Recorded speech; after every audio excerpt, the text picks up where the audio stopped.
ಓಂ ತದೇತತ್ಸಹಸ್ರಂ ತತ್ಸರ್ವಂ ತಸ್ಯ ಮೇನ್ನಂ ಮಿತ್ರಂ ದಕ್ಷಿಣಂ ಸದಿತಿ ಪ್ರಾಣಃ ಪರೋಕ್ಷಪ್ರಿಯಾ ಇವ ಹಿ ದೇವಾಃ ಪರೋಕ್ಷಪ್ರಿಯಾ ಇವ ಹಿ ದೇವಾಃ. ಓಂ ವಿಭವೇ ನಮಃ. ಓಂ ಸುನ್ವತೆ ಸುತಕ್ರೇ ಭರದ್ವಾಜಾಯ ಗೃಣತೆ ವಸೂನಿ ಸ ಸತ್ಯಸತ್ವನ್ಮಹತೆ ರಣಾಯ ರರ್ತಮಾತಿಷ್ಠ. ಶ್ರೀ ಗುರುಭ್ಯೋ ನಮಃ. ಮಹಾಭಾರತದ ಅನುಶಾಸನ ಪರ್ವದ ವಿಷ್ಣು ಸಹಸ್ರನಾಮ ಸ್ತೋತ್ರದ 246ನೇಯ ವಿಭು ಅನ್ನುವ ನಾಮ, ಹಾಗೆ ಅದಕ್ಕೆ ಸಂಬಂಧಪಟ್ಟಂಥ 246ನೇಯ ಬೃಹತಿ ಮಂತ್ರವನ್ನು ಕೂಡ ನಾವು ನೋಡ್ತಾ ಇದ್ದೇವೆ. ಅದರಲ್ಲಿ ಈಗಾಗಲೇ ಕಳೆದ ದಿವಸ, ಅದರ ಹಿಂದಿನ ದಿವಸ ಮೂಲ ಋಗ್ವೇದದ ಮಂತ್ರಕ್ಕೆ ಸಾಯಣಾಚಾರ್ಯರು, ಭಗವಂತಾಚಾರ್ಯರು ಏನು ಅರ್ಥ ಮಾಡಿದ್ದಾರೆ ಅಂತ ಅನ್ನೋದನ್ನು ನೋಡಿದ್ದೀವಿ. ಹಾಗೆ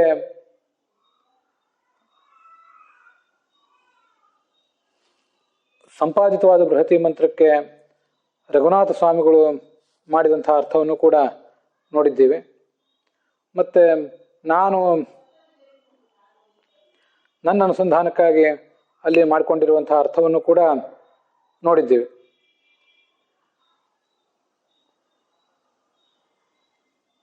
ರಥವನ್ನು ಏರು ಬಾ ಅಂತ ಹೀಗೆ ಭಗವಂತನಲ್ಲಿ ಕರಿತಾ ಇದ್ದಾರೆ. ಅಲ್ಲಿ ರಥ ಅಂದರೆ ಭಗವಂತನ ರಥವೇ. ವಿಭು ಅನ್ನೋ ಶಬ್ದದಿಂದ ವಾಚ್ಯನಾದ ಭಗವಂತ ನಮ್ಮ ರಥವನ್ನು ಏರಬೇಕು ಅಂತ ನಮ್ಮ ಪ್ರಾರ್ಥನೆ. ವಿಭು ಯಾಕವನು? ಅವನು ವೈಭವವುಳ್ಳವನು, ವಿವಿಧ ರೂಪವುಳ್ಳವನು. ವಿ ಅನ್ನೋದಕ್ಕೆ ವಿಲಕ್ಷಣ ಅಂತ ಅರ್ಥ, ವಿವಿಧ ಅಂತ ಅರ್ಥ. ವಿ ಅಂದರೆ ಗರುಡ, ಗರುಡನ ಏರಿ ಬರುವವನು ಅಂತ ಅರ್ಥ. ವಿ ಅಂದರೆ ನಾನು ಆವತ್ತು ಅರ್ಥ ಹೇಳಿದಂತೆ ನಾವು ಜೀವರು, ಆ ಜೀವರಲ್ಲಿ ಇರುವವನು ಅಂತ ಅರ್ಥ ಇದೆ. ಹೀಗೆ ಜೀವರಲ್ಲಿರುವವನು, ಗರುಡನ ಏರಿ ಬರುವವನು ಅಂತ ಅರ್ಥಗಳಿವೆ. ಅದಲ್ಲದೆ ನಾವು ಮತ್ತೂ ಒಂದೆರಡು ಅರ್ಥಗಳನ್ನು ಕೂಡ ನೋಡಿದ್ವಿ. ಜೀವರಿಗೆ ವಿಲಕ್ಷಣವಾದ ಒಂದು ಆನಂದವನ್ನು ಕೊಡುವಂಥವನು, ಮುಕ್ತಿಯಲ್ಲಿ ಇರುವಂಥ ಸಿಗುವಂಥ ಆನಂದ, ಅದನ್ನು ಕೊಡುವಂಥವನು. ಆ ಜೀವರಿಗೆ ಬರುವಂತಹ ಕಾಲಕ್ರಮೇಣ ಬರುವಂತಹ ಎಲ್ಲ ಥರದ ಅಪಾಯಗಳನ್ನು ಪರಿಹರಿಸುವವನು ಅಂತ ಅರ್ಥ. ಹೀಗೆ ಅನೇಕ ಅರ್ಥಗಳನ್ನು ವಿಭು ಅನ್ನೋ ಶಬ್ದಕ್ಕೆ ಸಂಬಂಧಪಟ್ಟಂತೆ ನೋಡಿದ್ದೇವೆ. ಸ್ತುವತೆ ಭರದ್ವಾಜಾಯ, ಭರದ್ವಾಜನಿಗೆ, ನಿನ್ನನ್ನು ಸ್ತೋತ್ರ ಮಾಡುವ ಭರದ್ವಾಜನಿಗೆ ನೀನು ಎಲ್ಲ ಜ್ಞಾನಭಕ್ತಿ ವೈರಾಗ್ಯಗಳನ್ನು ಕೊಡಬೇಕು ಅಂತಲ್ಲಿ ಬಂದಿದೆ. ಭರದ್ವಾಜ ಅಂದರೆ ಕೇವಲ ಒಬ್ಬ ಭರದ್ವಾಜ ಎಂಬ ಹೆಸರಿನ ಋಷಿ ಅಲ್ಲ, ಹೊರತು ಚತುರ್ಮುಖ ಬ್ರಹ್ಮನಿಗೆ ಭರದ್ವಾಜ ಅನ್ನೋ ಹೆಸರು. ಅದನ್ನು ಕೂಡ ನಾನು ಅಲ್ಲಿ ಹೇಳಿದ್ದೆ. ಚತುರ್ಮುಖ ಬ್ರಹ್ಮನಿಗೆ ಭರದ್ವಾಜ ಅನ್ನುವ ಹೆಸರು ಬಳಕೆಯಲ್ಲಿ ಇಲ್ವಲ್ಲ ಅಂತ ಒಂದು ಪ್ರಶ್ನೆ ಸಾಮಾನ್ಯವಾಗಿ ಎಲ್ರಿಗೂ ಕೂಡ ಬರ್ತದೆ. ಭರದ್ವಾಜ, ವಸಿಷ್ಠ ಮೊದಲಾದ ಹೆಸರುಗಳೆಲ್ಲ ಆಯಾ ಋಷಿಗಳನ್ನು ಹೇಳ್ತಿರ್ತವೆ, ಹೊರತು ಚತುರ್ಮುಖ ಬ್ರಹ್ಮನಲ್ಲಿ ಅದು ಬಳಕೆಯಲ್ಲಿ ಇಲ್ವಲ್ಲ ಅಂತ ಪ್ರಶ್ನೆ. ಅದಕ್ಕೆ ವೈದಿಕವಾದ ಶಬ್ದಗಳೇನಿವೆ ಅವುಗಳನ್ನು ಕೇವಲ ಬಳಕೆಯ ದೃಷ್ಟಿಯಿಂದ ಗಮನಿಸಬಾರದು. ನಮಗೆ ಗೊತ್ತಿರುವಂತಹ ಬಳಕೆಯ ದೃಷ್ಟಿಯಿಂದ ಮಾತ್ರ ಅದನ್ನು ನಾವು ಗಮನಿಸಬಾರದು, ಹೊರತು ಅವುಗಳನ್ನು ಈ ಬೇರೆ ದೃಷ್ಟಿಯಿಂದಲೂ ಕೂಡ ಗಮನಿಸಬೇಕು. ಶಾಸ್ತ್ರದಲ್ಲಿ ಅವುಗಳಿಗೇನು ಅರ್ಥ ಬಂದಿದೆ ಅಂತ ಅನ್ನೋದನ್ನು ಕೂಡ ಗಮನಿಸಬೇಕು. ಐತರೇಯ ಉಪನಿಷತ್ತಿನ ಭಾಷ್ಯದಲ್ಲಿ ಈ ಚತುರ್ಮುಖ ಬ್ರಹ್ಮ ಮೊದಲಾದವರನ್ನ ಸರ್ವಶಬ್ದ ವಾಚ್ಯರು ಅಂತ ಪರಿಗಣಿಸಿದ್ದಾರೆ. ಅದಕ್ಕೆ ಸಂಬಂಧಪಟ್ಟಂತಹ ಒಂದೆರಡು ಉಲ್ಲೇಖಗಳನ್ನು ಈಗ ಹೇಳ್ತೇನೆ. ಮುಂದೆ ಗರ್ಭೋತ್ಪತ್ತಿ, ಭಗವಂತನ ಉತ್ಪತ್ತಿ, ದೇವತೆಗಳ ಉತ್ಪತ್ತಿ ಇತ್ಯಾದಿಗಳನ್ನು ಈ ಮುಂದೆ ನೋಡೋಣ. ಸರ್ವಶಬ್ದೋದಿತೌ ತಸ್ಮಾತ್ ಏತೌ ದ್ವಾವೇವ ನಾಪರಃ ಅನ್ಯೇ ಚೈವ ಮಿತೈ ಶಬ್ದೈ ಉಚ್ಯಂತೆ ನ ಅಮಿತೈ ಕ್ವಚಿತ್ ಶ್ರೀರಪ್ಯಖಿಲ ಶಬ್ದೋಕ್ತ ವಿಷ್ಣುವನ್ನತ ಮುಖ್ಯತಃ ಶ್ರೀಶ್ಚ ವಾಯುಶ್ಚ ವಿಷ್ಣುಸ್ತು ಮುಖ್ಯೋಕ್ತೇ ಅಮಿತಾಭಿಧ. ಏನು ಐತರೇಯ ಭಾಷ್ಯ ಹೇಳಿದೆ, ಐತರೇಯ ಉಪನಿಷತ್ತಿನಲ್ಲಿ ಕೂಡ ಆ ವಿಷಯ ಏನು ಬಂದಿದೆ. ಪ್ರಾಣಸ್ಯ ಪ್ರಾಣಂ ಇತಿ ಶ್ರುತೇ ಉಭಯೋರಪಿ ಪ್ರಾಣ ಶಬ್ದ ಪ್ರಸಿದ್ಧ ಏವ. ಪ್ರಾಣಸ್ಯ ಪ್ರಾಣ ಅಂತ ಹೀಗೆ ಉಪನಿಷತ್ ಒಂದು ವೇದವಾಕ್ಯ ಇದೆ. ಅಲ್ಲಿ ಪ್ರಾಣ ಅನ್ನೋ ಶಬ್ದ ಭಗವಂತನನ್ನು ಹೇಳ್ತದೆ, ಪರಮಾತ್ಮನನ್ನು ಹೇಳ್ತದೆ. ಅತಃ ಸರ್ವವೇದಾದ್ಯಭಿಧೇಯತ್ವ ವಾಯೋರಪ್ಯಸ್ತೆ. ಸಕಲ ವೇದಗಳಿಂದಲೂ ವಾಚ್ಯನಾದವನು ವಾಯುವು ಹೌದು, ಚತುರ್ಮುಖ ಬ್ರಹ್ಮನೂ ಹೌದು. ಅಯಂ ವಾವು ಶಿಶು ಯೋಜಂ ಮಧ್ಯಮ ಪ್ರಾಣ ಅಂತ ಹೀಗೆ ಪ್ರಾಣ ಶಬ್ದ ವಾಚ್ಯನಾದವನು ಮುಖ್ಯ ಪ್ರಾಣನೂ ಹೌದು, ಪರಮಾತ್ಮನೂ ಹೌದು ಅಂತ ವರ್ಣಿಸುವಂಥ ಒಂದು ಪ್ರಸಂಗ. ಆ ಪ್ರಸಂಗದಲ್ಲಿ ವಾಯುವು ಕೂಡ ಸರ್ವಶಬ್ದ ವಾಚ್ಯ ಅಂತ ಹೀಗೆ ಪ್ರತಿಪಾದನೆ ಮಾಡಿದ್ದಾರೆ. ಅಲ್ಲಿ ಲಕ್ಷ್ಮೀದೇವಿ ಮತ್ತೆ ಮುಖ್ಯ ಪ್ರಾಣ ಇವರು ಕೂಡ ಸರ್ವಶಬ್ದ ವಾಚ್ಯರು. ಶ್ರೀರಪಿ ಅಫೀಲ ಶಬ್ದೋಕ್ತ. ಲಕ್ಷ್ಮೀದೇವಿಯು ಸರ್ವಶಬ್ದ ವಾಚ್ಯಳು. ಆದರೆ ವಿಷ್ಣು ಹೇಗೆ ಮುಖ್ಯತಃ ಸರ್ವಶಬ್ದ ವಾಚ್ಯನೋ ಹಾಗೆ ಮುಖ್ಯತಃ ಸರ್ವಶಬ್ದ ವಾಚ್ಯಳಲ್ಲ ಲಕ್ಷ್ಮೀದೇವಿ. ಮುಖ್ಯ ಪ್ರಾಣನೂ ಕೂಡ ಪರಮಾತ್ಮನಂತೆ ಮುಖ್ಯತಃ ಸರ್ವಶಬ್ದ ವಾಚ್ಯ ಅಲ್ಲ, ಆದರೆ ಸರ್ವಶಬ್ದದಿಂದ ವಾಚ್ಯನಾದವನು ಅವನು ಕೂಡ ಆಗಿದ್ದಾನೆ ಅಂತ ಬ್ರಹ್ಮಾಂಡ ಪುರಾಣದ ಮಾತನ್ನ ಆಚಾರ್ಯರೆಲ್ಲ ಉದ್ಧರಿಸ್ತಾರೆ. ಆದ್ರಿಂದಲೇ ಇಲ್ಲಿ ಬಂದಿರುವಂತಹ ಈ ಭರದ್ವಾಜ ಮೊದಲಾದ ಶಬ್ದಗಳೇನಿವೆ ಪರಮಾತ್ಮನನ್ನು ವರ್ಣಿಸ್ತವೆ. ಹಿಂದೆ ಧರಣೀಧರ ಅನ್ನುವ ನಾಮವನ್ನು ವಿವರಿಸುವಾಗ ಭರದ್ವಾಜ ಅನ್ನುವ ನಾಮ ಪರಮಾತ್ಮನನ್ನು ಹೇಗೆ ಹೇಳ್ತದೆ ಅಂತ ಅನ್ನೋದನ್ನೇ ಹೇಳಿದ್ದೆ. ಈಗ ಅದು ಮುಖ್ಯ ಪ್ರಾಣನನ್ನು ಹೇಗೆ ಹೇಳ್ತದೆ ಅಂತ ಕೂಡ ನಾವು ನೋಡಿದಂಗಾಯ್ತು. ತಸ್ಮಾತ್ ಪ್ರಾಣಾದಿ ಶಬ್ದಾಶ್ಚ ವಿಷ್ಣಾವೇವ ಹಿ ಮುಖ್ಯತಃ. ಪ್ರಾಣ, ಭರದ್ವಾಜ ಮೊದಲಾದ ಎಲ್ಲಾ ಶಬ್ದಗಳು ಕೂಡ ವಿಷ್ಣುವನ್ನೇ ಮುಖ್ಯವಾಗಿ ಹೇಳ್ತವೆ. ಅನ್ಯವ್ಯಪೇಕ್ಷೆಯ ವಾಯು ಮುಖ್ಯ ವೃತ್ತಿ ವಿಧೀಯತೆ. ಆದರೂ ವಾಯುವಿನಲ್ಲಿ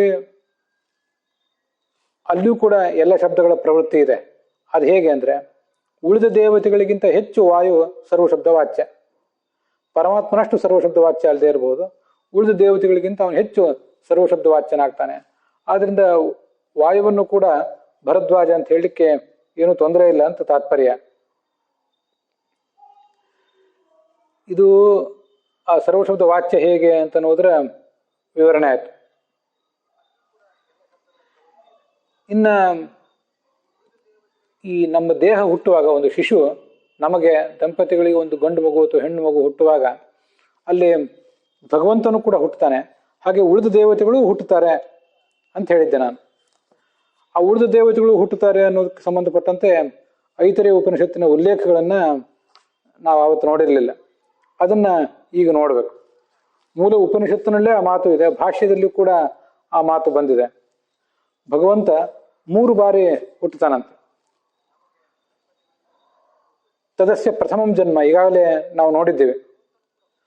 ಪುರುಷನಲ್ಲಿ ಗಂಡಸಿನಲ್ಲಿ ಪುರುಷ ಶಬ್ದವಾಚ್ಯನಾದ ಭಗವಂತ ಇರ್ತಾನೆ. ಆ ಭಗವಂತ ಅವನ ಪ್ರೇರಣೆಯಿಂದ ಸ್ತ್ರೀಯಲ್ಲಿ ಈ ಪುರುಷ ತನ್ನ ತೇಜಸ್ಸನ್ನು ಇಡ್ತಾನೆ. ಆಗ ಆ ಭಗವಂತನು ಕೂಡ ಮಾತೃ ಗರ್ಭದಲ್ಲಿ ಪ್ರವೇಶ ಮಾಡ್ತಾನೆ. ಇದು ಭಗವಂತನಿಗೆ ಮೊದಲ ಜನ್ಮ ಅಂತ ವರ್ಣನೆ ಮಾಡ್ತಾರೆ. ಒಂದು ಮಗು ಹುಟ್ಟುವಾಗ ಇದು ಮೊದಲ ಜನ್ಮ. ತದಸ್ಯ ದ್ವಿತೀಯಂ ಜನ್ಮ. ಈಗೇನು ಗರ್ಭದಲ್ಲಿ ಪ್ರವೇಶ ಮಾಡುವುದೇ ಭಗವಂತನ ಮೊದಲ ಜನ್ಮ. ಮುಂದೆ ಗರ್ಭದಲ್ಲಿ ಪ್ರವೇಶ ಮಾಡಿದ ಮೇಲೆ 9 ತಿಂಗಳ ಬಳಿಕ ಆ ಶಿಶು ಹೊರಗೆ ಬರ್ತದಲ್ಲ, ಅದು ಭಗವಂತನ 2ನೇ ಜನ್ಮ ಅಂತ ಹೀಗೆ ಅದನ್ನ ವರ್ಣನೆ ಮಾಡ್ತಾರೆ.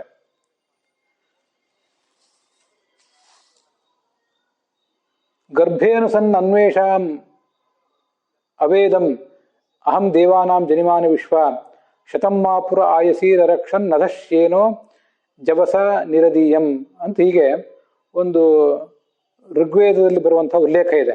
ಇದನ್ನ ವಾಮದೇವ ಋಷಿ ಹೇಳಿದ ಉಲ್ಲೇಖ ಇದು. ಇದು ಎಂಥ ಉಲ್ಲೇಖ ಅಂದ್ರೆ ಹೇಗೆ ಅದರ ಅದಕ್ಕೊಂದು ಮಹತ್ವ ಇದೆ ಅಂದ್ರೆ,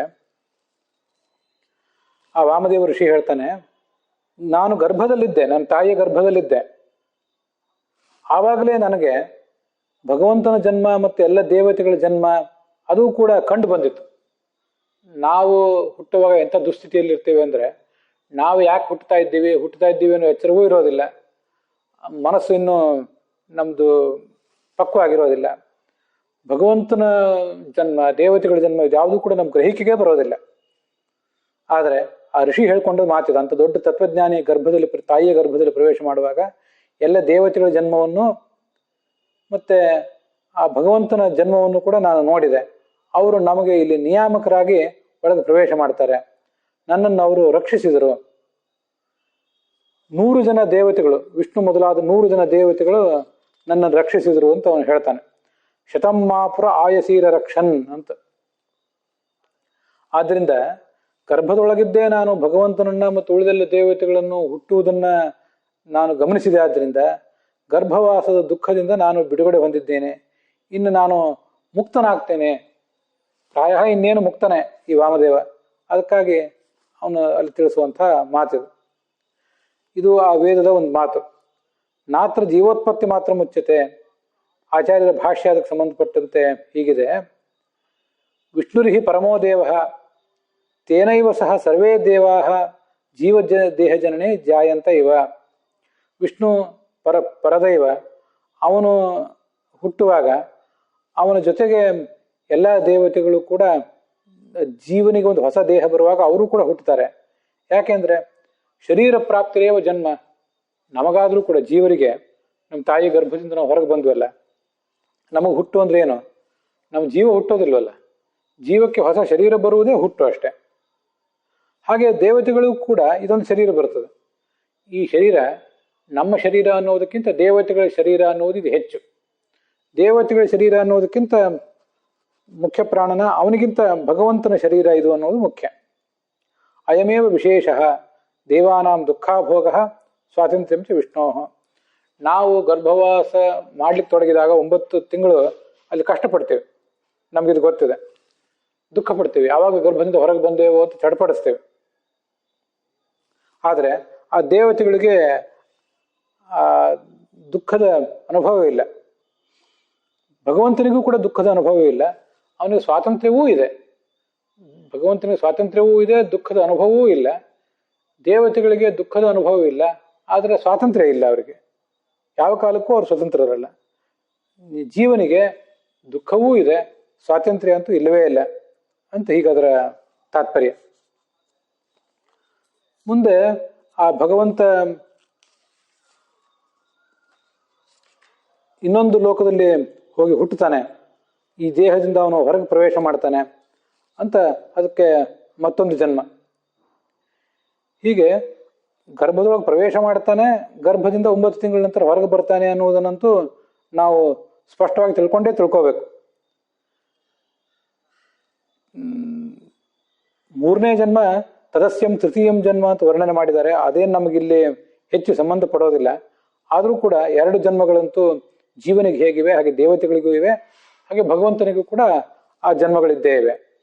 ಆದ್ದರಿಂದಲೇ ರಥ ಮಾತಿಷ್ಠ, ರಥವನ್ನು ಏರು ಬಾ ಅಂತ ಭಗವಂತನನ್ನು ನಾವು ಕರಿತಾ ಇದ್ದೀವಲ್ಲ, ಆ ರಥವನ್ನು ಏರು ಬಾ ಅಂತ ಕರೆದಾಗ ನಮ್ಮ ದೇಹವೆಂಬ ರಥವನ್ನು ನೀನು ಏರು ಬಾ.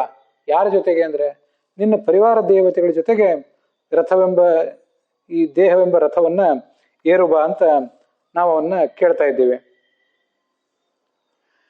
ಈ ದೇಹ ಅನ್ನೋದು ರಥ ಅಂತ ಬಂತಲ್ಲ, ಆ ದೇಹವೆಂಬ ರಥವನ್ನ ಹಾಗೆ ಅನುಸಂಧಾನ ಮಾಡಿದ್ರಿಂದ ಏನೇನು ಲಾಭಗಳು ಅಂತ ಉಪನಿಷತ್ತಿನಲ್ಲಿ, ಐತರೇಯ ಉಪನಿಷತ್ತಿನಲ್ಲೇ ಒಂದ್ ಕಡೆ ವರ್ಣನ ಇದೆ. ಅದನ್ನು ಕೂಡ ನಾವೀಗ ತಿಳ್ಕೊಳ್ಬೇಕು. ದೇಹವೆಂಬ ರಥ, ಅದು ರಥ ಅಂತ ಶಾಸ್ತ್ರ ವರ್ಣನೆ ಮಾಡಿದೆ, ಮಹಾಭಾರತ ವರ್ಣನೆ ಮಾಡಿದೆ, ಅದೆಲ್ಲ ವಿಷಯ ಬೇರೆ. ಕಾಠಕೋಪನಿಷತ್ನಲ್ಲಿ ಆತ್ಮಾನಂ ರಥನಂ ವಿದ್ಧಿ ಶರೀರಂ ರಥಮೇವಚ ಬುದ್ಧಿಂತು ಸಾರಥಂ ವಿದ್ಧಿ ಮನಃ ಪ್ರಗ್ರಹಮೇವಚ. ಈ ಜೀವನನ್ನ ರಥಿಕ ಅಂತ ತಿಳ್ಕೊಬೇಕಂತ. ಶರೀರ ಅನ್ನೋದು ರಥ, ಬುದ್ಧಿ ಅನ್ನುವುದು ಅದರ ಸಾರಥಿ. ಬುದ್ಧಿಭಿಮಾನಿ ದೇವತೆ ಉಮಾದೇವಿ ಮೊದಲಾದವರು ಅದರ ಸಾರಥಿಗಳು. ಮನಸ್ಸು ಅದರ ಹಗ್ಗ. ಮನಸ್ಸೆಂಬ ಹಗ್ಗದ ಮೂಲಕ ಆ ಬುದ್ಧಿ ಈ ರಥವನ್ನು ನಿಯಂತ್ರಿಸ್ತದೆ. ಇಂದ್ರಿಯಾಣಿ ಹಯಾನಾಹುಹು, ಇಂದ್ರಿಯಗಳನ್ನೇ, ನಮ್ಮ 5 ಜ್ಞಾನೇಂದ್ರಿಯ 5 ಕರ್ಮೇಂದ್ರಿಯಗಳನ್ನೇ ಕುದುರೆ ಅಂತ ಹೀಗೆ ಹೇಳ್ತಾರೆ. ಈ ಕುದುರೆ ಸಂಚಾರ ಮಾಡ್ಲಿಕ್ಕೆ ಬೇಕಾದ ದಾರಿ ಯಾವುದು ಅಂದ್ರೆ ಶಬ್ದ, ಸ್ಪರ್ಶ, ರೂಪ, ರಸ, ಗಂಧ ಇವೇ ಆ ಸಂಚಾರ ಮಾಡ್ಲಿಕ್ಕೆ ಬೇಕಾದಂಥ ದಾರಿ. ಹೀಗೆ ಅದನ್ನು ತಿಳ್ಕೊಳ್ಬೇಕು. ಎಷ್ಟು ಅವಿಜ್ಞಾನವಾನ್ ಭವತಿ ಅಯುಕ್ತೇನ ಮನಸಾ ಸಹ ತಸ್ಯೇಂದ್ರಿಯಾಣ್ಯವಶ್ಯಾನಿ ದುಷ್ಟಾಶ್ವ ಇವ ಸಾರಥೇಹೆ. ರಥ ಅಂತ ಯಾಕೆ ತಿಳ್ಕೋಬೇಕು ಅಂದ್ರೆ, ಈ ನಾವು ಶಾಸ್ತ್ರದ ಅಧ್ಯಯನ ಮಾಡಿ, ಜಿಜ್ಞಾಸೆ ಮಾಡಿ, ಶ್ರವಣ ಮಾಡಿ, ಮನನ ಮಾಡಿ ಶಾಸ್ತ್ರದ ಜ್ಞಾನವನ್ನೇನು ಪಡ್ಕೋತೀವಿ, ಆ ಶಾಸ್ತ್ರದ ಬುದ್ಧಿ ಅಂತನ್ನುವುದೇ, ಶಾಸ್ತ್ರಜನ್ಯವಾದ ತತ್ವಜ್ಞಾನ ಅನ್ನೋದೇ ಒಂದು ಸಾರಥಿ. ಅದಿದ್ರೆ ರಥ ಸುಗಮವಾಗಿ ನಡೀತದೆ. ಆ ರಥ ಇಲ್ಲದೆ ಹೋದ್ರೆ ಆ ದೇಹವೆಂಬ ರಥ ಹತೋಟಿ ತಪ್ಪುತ್ತದೆ. ಕೆಟ್ಟ ಕುದುರೆಗಳು ಸಾರಥಿಯ ಅಧೀನದಲ್ಲಿ ಹೇಗೆ ಉಳಿಯೋದಿಲ್ವೋ ಹಾಗೆ ನಮ್ಮ ಇಂದ್ರಿಯಗಳ ಅಧೀನರಾಗಿ ನಾವು ಬದುಕಬೇಕಾಗ್ತದೆ ಅಂತ ಅದರ ತಾತ್ಪರ್ಯ. ಎಷ್ಟು ವಿಜ್ಞಾನವಾನ್ ಭವತಿ ಯುಕ್ತೇನ ಮನಸಾ ಸಹ ತಸ್ಯೇಂದ್ರಿಯಾಣಿ ವಶ್ಯಾನಿ ಸದಶ್ವಾಹ ಇವ ಸಾರಥೇ. ಶಾಸ್ತ್ರಜನ್ಯವಾದ ಜ್ಞಾನವನ್ನು ಪಡ್ಕೊಂಡು ಅವನು ತನ್ನ ಸಾಧನೆಯ ಮಾರ್ಗದಲ್ಲಿ ಮುಂದುವರೆದರೆ ಅವನ ಆ ಇಂದ್ರಿಯಗಳು ಪಳಗಿದ ಕುದುರೆಗಳಂತೆ ಅವನ ಅಧೀನ ಆಗಿರ್ತವೆ ಅಂತ ಇದು ಕಾಟಕೋಪನಿಷತ್ನಲ್ಲಿ ಬಂದಿದೆ. ಮಹಾಭಾರತದಲ್ಲಿ ಬಂದದನ್ನು ಮೊನ್ನೆ ಹೇಳಿದ್ದೆ. ಅಲ್ಲಿಯೂ ಕೂಡ ಇಂದ್ರಿಯಗಳೇ ಕುದುರೆಗಳು, ಮನಸ್ಸು ಅನ್ನೋದು ಸಾರಥಿ, ಬುದ್ಧಿ ಅನ್ನೋದು ಕಡಿವಾಣ, ಮಹಾನ್ ಬ್ರಹ್ಮಮಯೋರಥ, ಇದೊಂದು ಬ್ರಹ್ಮರಥ ಅಂತ ಅಲ್ಲಿ ವರ್ಣನೆ ಬಂದಿದೆ. ಇದು ಮಹಾಭಾರತದಲ್ಲಿ ಶಾಂತಿ ಪರ್ವದಲ್ಲಿ ಬಂದಂತಹ ಮಾತು. ಮುಂದೆ ಅಥ ದೇಹರಥ ತಸ್ಯ ವಾಗ್ಬುದ್ಧಿ ಶ್ರೋತ್ರೇ ಪಕ್ಷಸಿ ಚಕ್ಷುಷಿ ಯುಕ್ತೆ ಮನಸ್ಸಂಗ್ರಹೀತ. ಋಗ್ವೇದದಲ್ಲೂ ಕೂಡ ಹೀಗೊಂದು ಮಾತಿದೆ. ಆತೇನ ಯಾತಂ ಮನಸೋ ಜವೀಯಸ ರಥಂ ವ್ಯಂವಾಂಬ್ರಭವಶ್ಚಕ್ರುರಶ್ವಿನ ಯಸ್ಯ ಯೋಗೇ ಜಾಯತೆ ದಿವ ಉಭೇ ಅಹನಿ ಸುದಿನೇ ವಿವಸ್ವತಃ ಅಂತ ಹೀಗೊಂದು ಋಗ್ವೇದದಲ್ಲಿ ಬರುವಂಥ ಮಾತಿದೆ. ಏನು ಆ ಋಗ್ವೇದದ ಮಾತಿಗೆ ಏನರ್ಥ? ಐತರೇಯ ಉಪನಿಷತ್ನಲ್ಲಿ ಬಂದಿದ್ದಲ್ಲದೆ ಋಗ್ವೇದದಲ್ಲಿ ಹೀಗೆ ಬಂದಿದೆ. ಅದು ಒಂದು ತುಂಬ ಸುಂದರವಾದಂಥ ಉಪಾಸನೆಯನ್ನ ಅಲ್ಲಿ ಹೇಳಿದ್ದಾರೆ. ಈ ಮುಖ್ಯ ಪ್ರಾಣ ಮತ್ತೆ ಭಗವಂತ ಇವರಿಬ್ಬರೂ ಕೂಡ ಹಯಗ್ರೀವ ರೂಪದಿಂದ ಅಲ್ಲಿ ಬರ್ತಾರಂತೆ. ರಥಂ ಯಂ ವಾಂ ಋಭವ ಚಕ್ರುರಶ್ವಿನ. ನಮಗೆ ಭಗವಂತ ಹಯಗ್ರೀವ ರೂಪದಿಂದ ಇರುವ ಗೊತ್ತಿದೆ. ಮುಖ್ಯ ಪ್ರಾಣನೂ ಕೂಡ ಹಯಗ್ರೀವ ರೂಪದಿಂದ ಇರ್ತಾನೆ. ಮುಖ್ಯ ಪ್ರಾಣನೂ ಹಯಗ್ರೀವ ರೂಪದಿಂದ ಇರ್ತಾನೆ. ಇಲ್ಲಿ ಅಶ್ವಿನ ಅಂತ ಹೀಗೆ ಅಶ್ವಿನವು ಅಂತ ದ್ವಿವಚನ ಇದೆ. ಆ ದ್ವಿವಚನಕ್ಕೆ ಒಬ್ಬ ಮುಖ್ಯ ಪ್ರಾಣ ಮತ್ತೊಬ್ಬ ಭಗವಂತ, ಅಥವಾ ಭಗವಂತ ಮತ್ತು ಭಗವತಿ ಅವರಿಬ್ಬರು ಕೂಡ ಇಲ್ಲಿ ನಮ್ಮ ದೇಹವೆಂಬ ರಥಕ್ಕೆ ಬರ್ತಾರೆ. ಅವ್ರನ್ನ ನಾವು ಕರಿಬೇಕು ಹೀಗೆ. ಹಯಗ್ರೀವ ರೂಪದ ಲಕ್ಷ್ಮಿ ಮತ್ತು ನಾರಾಯಣರೇ ಇದು ನನ್ನ ಅರ್ಥ. ಹಯಗ್ರೀವ ರೂಪದ ಹರಿ ಮತ್ತು ವಾಯುಗಳೇ ಅದು ಸಂಪ್ರದಾಯ ಪ್ರಾಪ್ತವಾದ ಅರ್ಥ. ಈ ದೇಹವೆಂಬ ರಥವನ್ನ ಏರಿ ಬನ್ನಿ, ಇದು ಒಂದರ್ಥ. ನಮ್ಮ ದೇಹವೆಂಬ ರಥವನ್ನು ಏರಿ ಬನ್ನಿ. ಅದಲ್ಲದೆ ನಿಮಗೂ ಕೂಡ ಲಕ್ಷ್ಮೀನಾರಾಯಣರಿಬ್ಬರಿಗೂ ಕೂಡ ಆ ಮುಕ್ತ ಲೋಕದಲ್ಲಿರುವಂತಹ ಒಂದು ದೇಹ ಇದೆ, ಒಂದು ರಥ ಇದೆ. ಆ ರಥವನ್ನು ಏರಿ ನನ್ನ ಬಳಿಗೆ ಬನ್ನಿ. ರಥದಲ್ಲಿ ಕುಳಿತಿರುವಂತಹ ನಿಮ್ಮನ್ನು ನೋಡಿ ನಾನು ಕಣ್ಣು ತುಂಬಿಕೊಳ್ತೇನೆ.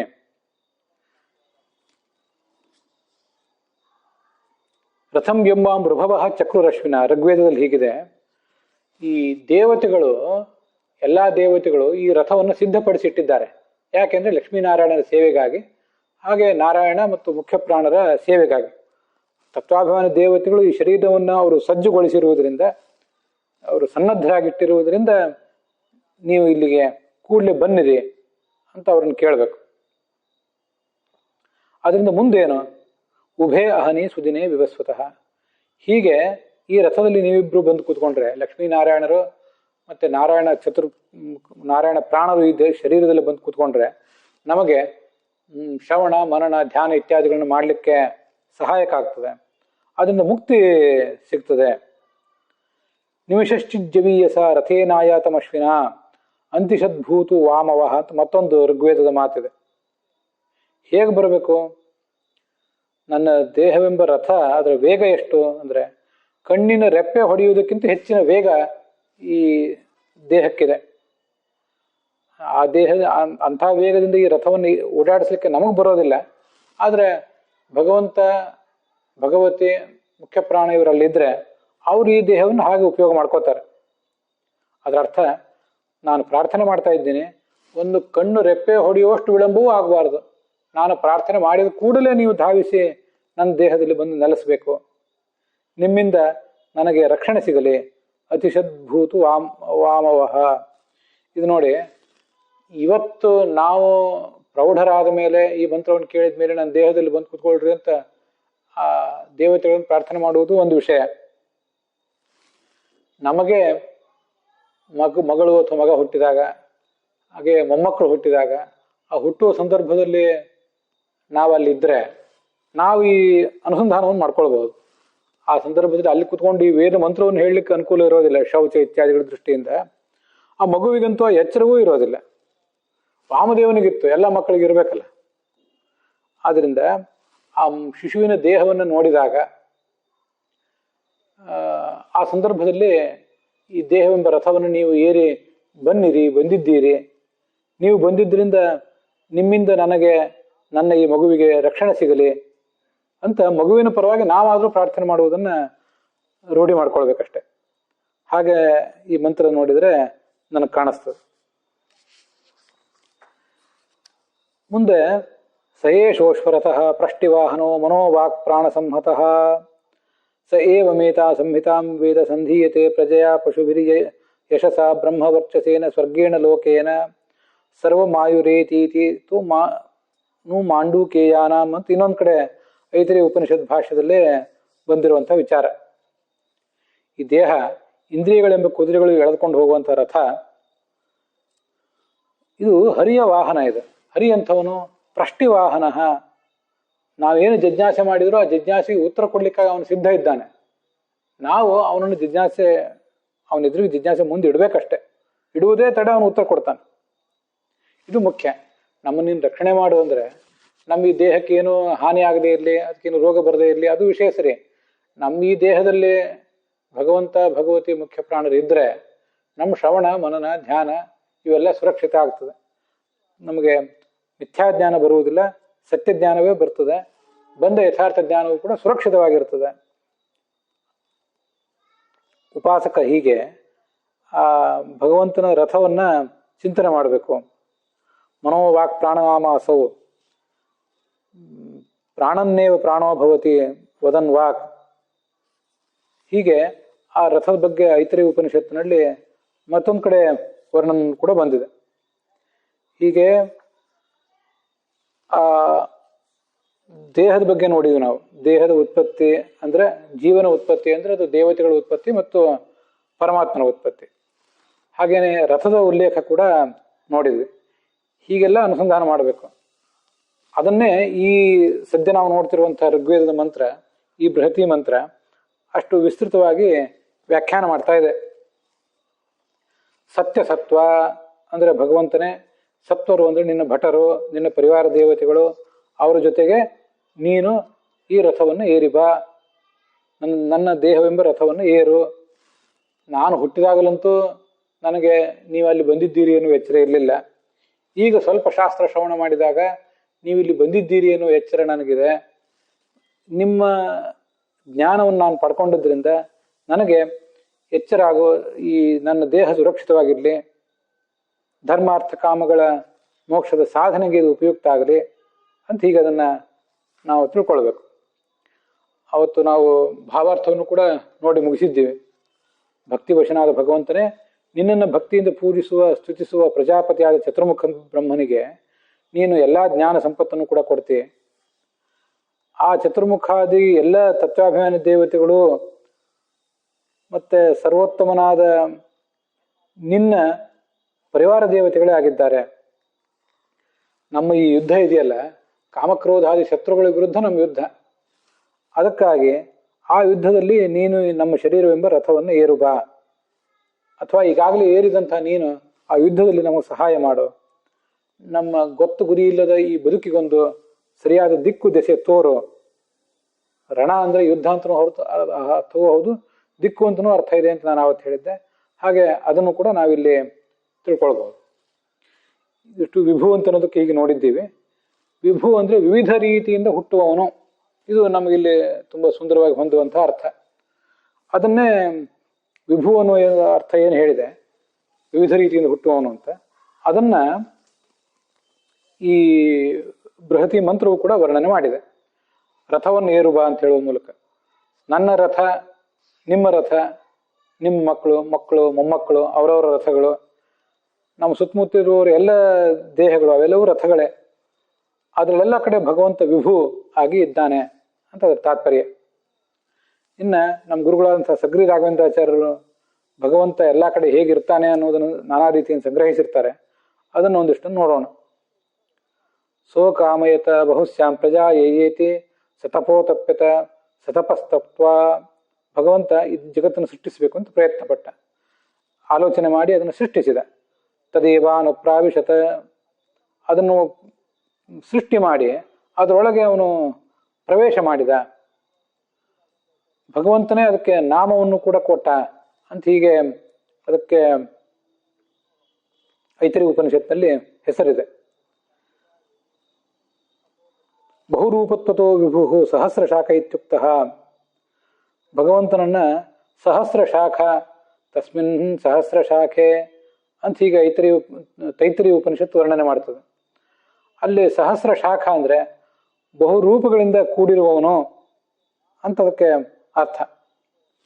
ಬಹುರೂಪ ಅಂತಲೇ ಹೇಳಲಿಲ್ಲ, ಶಾಖ ಅಂತ ಹೇಳಿದರು. ಯಾಕೆಂದ್ರೆ ಮರ ಮತ್ತು ಮರದ ಕೊಂಬೆಗಳು ಹೇಗೆ ಬೇರೆ ಅಲ್ವೋ, ಭಗವಂತ ಅವನ ಅನಂತ ರೂಪಗಳು ಯಾವುದೂ ಕೂಡ ಬೇರೆ ಬೇರೆ ಅಲ್ಲ. ಹೀಗೆ ಅವನ ರೂಪಗಳೆಲ್ಲವೂ ಅನಾದಿ ಕಾಲದಿಂದ ಇರುವಂಥವೇ ಅವು ಅಂತ ಅದರ ತಾತ್ಪರ್ಯ. ಪರಂ ಬ್ರಹ್ಮ ಪರಂ ಧಾಮ ವಿಭುಂ ಆಹುಸ್ತ್ವಾಂ ಋಷಯ ಸರ್ವೇ ದೇವರ್ಷಿ ನಾರಸ್ತಥಾ ಅಂತ ವಿಭು ಅಂತ ಶಬ್ದ ಭಗವದ್ಗೀತಾದಲ್ಲಿ ಬಂದಿದೆ.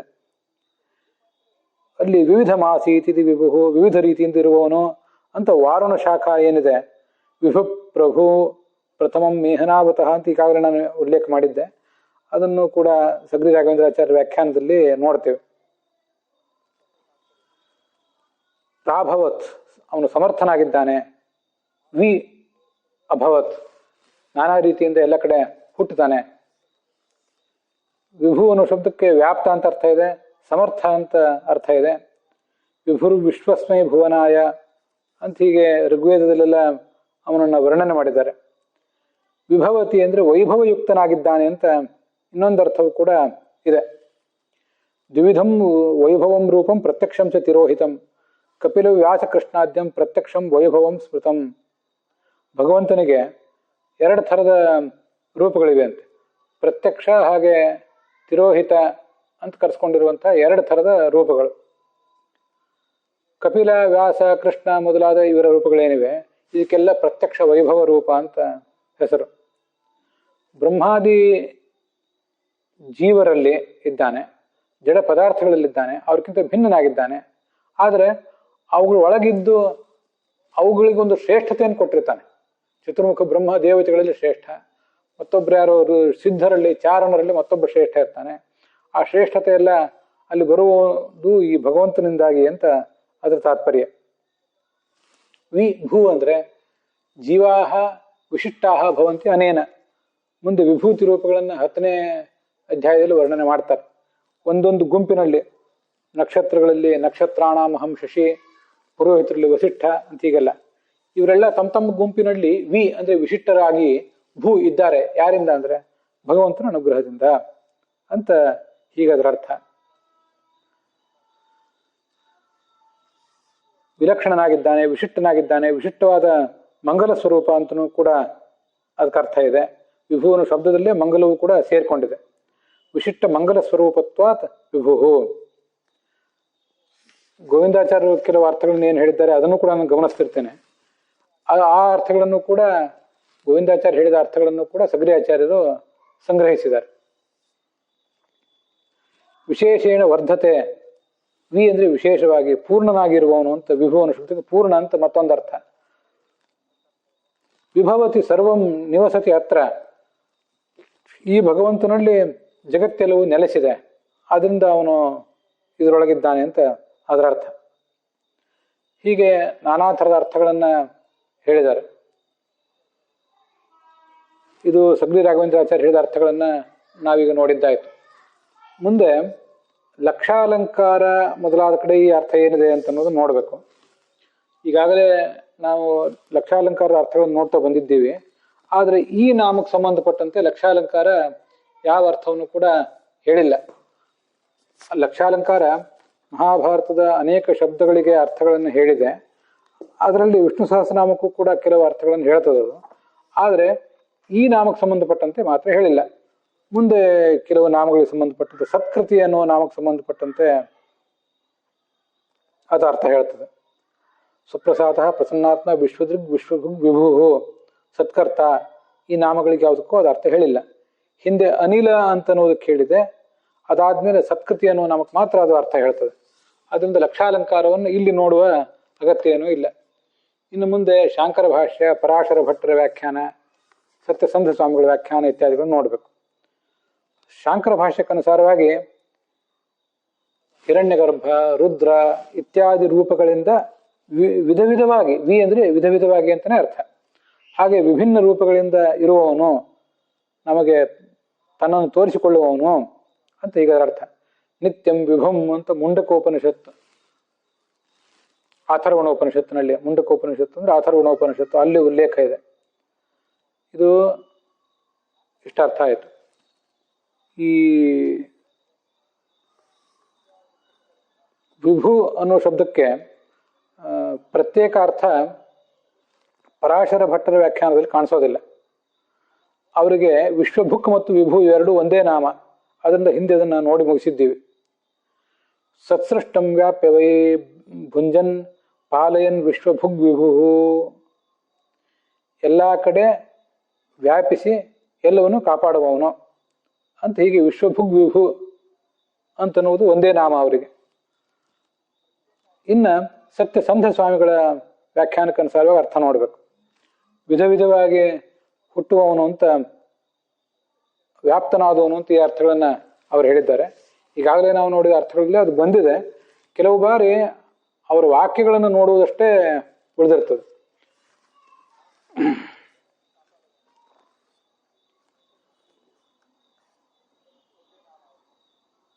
ವಿವಿಧಂ ಭವತಿ ಇತಿ ವಿಭು, ನಾನಾ ರೀತಿಯ ಹುಟ್ಟುವನು ವ್ಯಾಪ್ತೋವ, ಇಷ್ಟ ಅರ್ಥಗಳು ಸತ್ಯಸಂಧ ಸ್ವಾಮಿಗಳ ವ್ಯಾಖ್ಯಾನದಲ್ಲಿದೆ.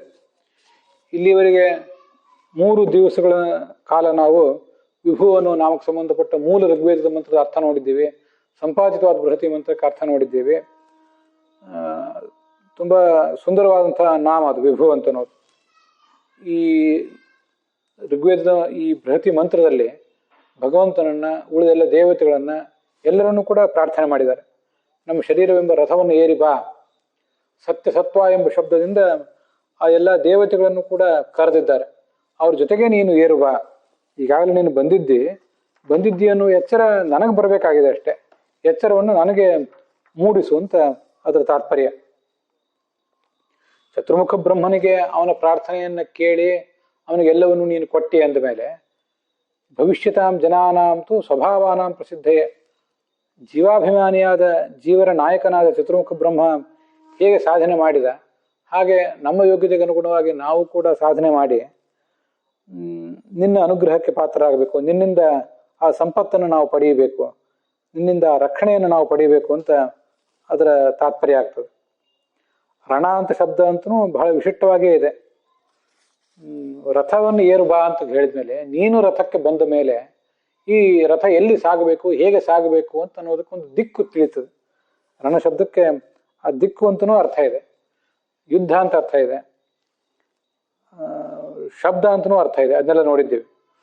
ಹೀಗೆ ಸರಿಯಾದ ದಿಕ್ಕಿನಲ್ಲಿ ಅಧ್ಯಾತ್ಮದ ಮಾರ್ಗದಲ್ಲಿ ನನ್ನನ್ನು ನೀನು ಮುಂದೆ ಹೋಗುವಂತೆ ಮಾಡು ಅಂತ ಮಹತೆ ರಣಾಯ ಅಂತ ಶಬ್ದ ನಮಗೆ ಪ್ರಾರ್ಥನೆ ಮಾಡುವುದನ್ನು ಕಲಿಸ್ತದೆ.